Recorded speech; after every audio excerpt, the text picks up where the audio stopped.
So let's do some high-yield USMLE questions. So the first question there is a 66-year-old man on hemodialysis for 12 years presents with worsening shoulder pain and severe carpal tunnel syndrome. Radiograph show osteolytic lesion around the scapula. A biopsy showed amyloid deposition. Which protein is most likely responsible? So based on history of dialysis for a long period of time and now amyloid, so this is going to be beta-2 microglobulin. So that will be dialysis-related amyloidosis. Moving on to the next one. So a 34-year-old woman with a family history of nerve disease developed progressive peripheral neuropathy and autonomic dysfunction, including diarrhea and orthostatic hypotension. Genetic testing reveals a mutation in transthyretin gene. Which treatment is most appropriate? So you need something that will stabilize those proteins in their tetramer states, preventing them to become a monomer. And that medication is going to be what?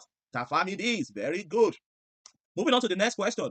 A 58-year-old man with multiple myeloma developed progressive edema, nephrotic range proteinuria, and kidney biopsy is performed. Which of the following microscopic finding is the most characteristic of this patient condition? So with multiple myeloma and now kidney failure and with nephrotic range proteinuria, so we're thinking of what? Very good. Light chain associated amyloidosis. So the best answer there will be C. Very good. Congo red positive with apple green bifurengine under pluralized light. Moving on to the next question.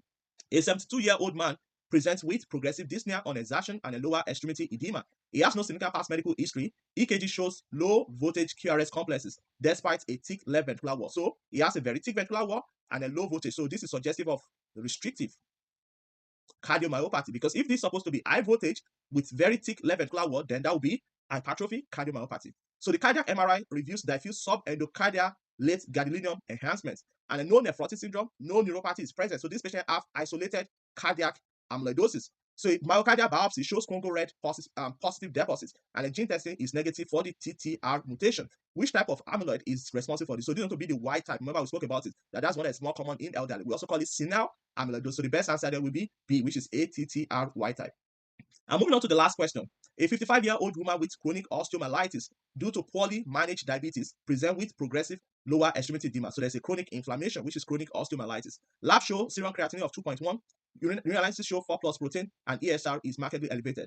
Kidney biopsy show Congo red positive deposit in mesangium and vessel wall. Mass spectrometry reveals deposition fibrins derived from acute phase reactant.